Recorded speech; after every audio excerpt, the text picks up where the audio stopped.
हाय नमस्कार, मी अर्चना. स्वागत आहे तुमचं अर्चनाच क्रेझी वर्ल्डमध्ये. मस्तपैकी असा तर्रीदार रस्सा आणि चिकनचा सुक्का. ॲक्च्युली चिकन नाही आहे, ते कोंबडा आणलेला मिस्टरांनी आणि त्याचे मी असे रस्सा आणि सुक्का बनवलेला. एक नंबर झालेला. तर आता असं बनवण्यासाठी काय करायचं, प्रथम ते धुवून घ्यायचं आहे कोंबडा आणि त्यानंतरनं त्याला मॅरिनेशन करायचं आहे. कोंबडा एक शिजायला टाईम लागतो, त्यासाठी आपण हे असं मॅरिनेशन करून ठेवलं की ते लवकर शिजतं. त्यासाठी मी मीठ घेतलेलं आहे 1 चमचा आणि हळद पण घेतलेली आहे थोडीशी जास्त आणि ते मस्तपैकी चिकनला लावून घेतलेलं आहे आणि एक अर्धा तास तरी ते मॅरिनेशनसाठी ठेवलेलं आहे मी. आता इकडे मसाल्याची तयारी करत आहे. त्याच्यासाठी कांदा घेतलेला आहे, पाव किलो तरी कांदा आहे, तो कापून घेतलेला आहे उभा. त्यानंतरनं खोबरं घेतलेलं आहे. खोबरं अर्धा आहे सुक्कं आणि थोडंसं काढून ठेवलेलं आहे त्यातलं. त्यानंतर ते किसून घेतलेले आहे. आता इथे कांदा बऱ्यापैकी भाजलेला आहे. लगेच त्याच्यामध्ये अद्रक लसूण थोडंसं परतून घेतलं आणि लगेच ते खोबरंसुद्धा त्याच्यासोबतच परतून घेतलेलं आहे मस्तपैकी. आता इथे आपलं रेडी झालेलं आहे बऱ्यापैकी मसाला. आता तो थंड होईपर्यंत इकडे आपण चिकनचा आळणी बनवून घेऊया. त्यासाठी मी फोडणीसाठी मी इथे कांदा घेतलेला आहे एक. त्यानंतर खडे मसाले टाकलेले आहेत त्याच्यामध्ये. आपण पाहिले असाल की मी मसाल्यामध्ये नाही टाकलेले आहेत, फोडणीला खडे मसाले टाकलेले आहेत. त्यानंतर एक टोमॅटो घेतलेला आहे आणि ते मॅरिनेशन केलेलं चिकन त्याच्यामध्ये टाकलेलं आहे आणि ते मस्तपैकी एकजीव करून घेतलेला आहे. एकजीव करायचं आहे, त्याच्यामध्ये पाणी टाकायचं नाही आहे आणि गॅसवरती झाकण ठेवून त्यानंतर त्याच्यामध्ये पाणी टाकायचं, म्हणजे ते वरच्या वाफेवरती बऱ्यापैकी शिजते ते चिकन आणि वैस लागत नाही. आता इकडे आपले वाटून घेतलेलं आहे मिक्सरमध्ये. तोपर्यंत इथे बघा किती पाणी सुटलेलं आहे या चिकनला न पाणी टाकता.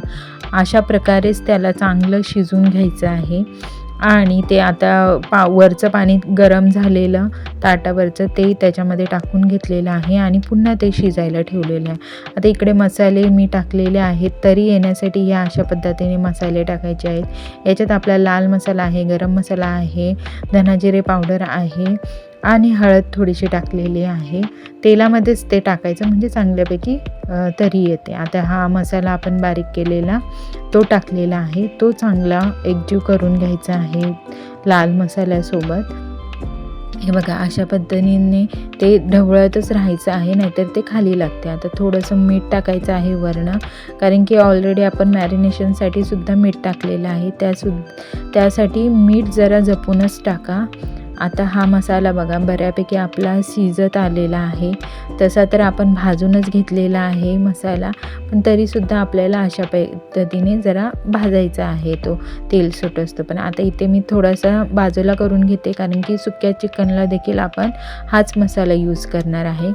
तर बघा आता ह्या मसाल्यामध्येच मी चिकन ॲड करत आहे. आता हे अशा प्रकारे जर बनवलं ना तर डबल आपल्याला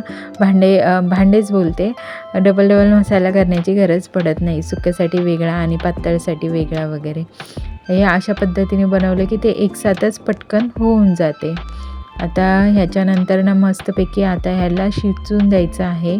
मस्तपैकी त्याला उकळी आणून द्यायची आहे. त्यानंतर ना आपल्याला सुक्या चिकनची तयारी करायची आहे. बघा बऱ्यापैकी ह्या चिकनला उकळी आलेली आहे, म्हणजे त्याचा सगळा गर त्या रश्श्यामध्ये उतरून जातो चिकनचा. त्यासाठी आपल्याला चांगलं त्या रश्श्यामध्ये शिजवायचं आहे चिकन. आता हे बऱ्यापैकी शिजून झालेले आहे. आता दुसरीकडे मी एक कढई ठेवलेली आहे. आपल्याला सुक्कं बनवायचं आहे. त्याच्यासाठी आपल्याला जेवढे पीसेस पाहिजेत चिकनचे तेवढे घ्यायचे आणि त्यानंतरनं जो मसाला बाहेर काढून ठेवलेला आपण सुक्यासाठी तो त्याच्यामध्ये वरनं टाकून द्यायचा, कारण की तो ऑलरेडीच आपण भाजलेला जो होता त्यासाठी तो वरनं टाकला तरी काही प्रॉब्लेम नाही आणि तेलात टाकला तरी काही प्रॉब्लेम नाही. अशा पद्धतीने त्याला चांगलं एकजीव मिक्स करून घ्यायचं आहे.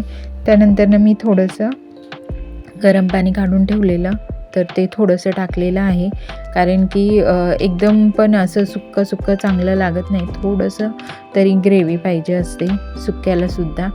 आणि त्यानंतर ना मग हे आपलं रेडी आहे चिकन, मस्तपैकी रस्सा चिकनचा तर्रीवाला आणि चिकन सुक्का. तर या मग खायला. आणि अशी तांदळाची भाकर बनवलेली एक नंबर. चला तर भेटू नेक्स्ट व्हिडिओमध्ये. Bye bye.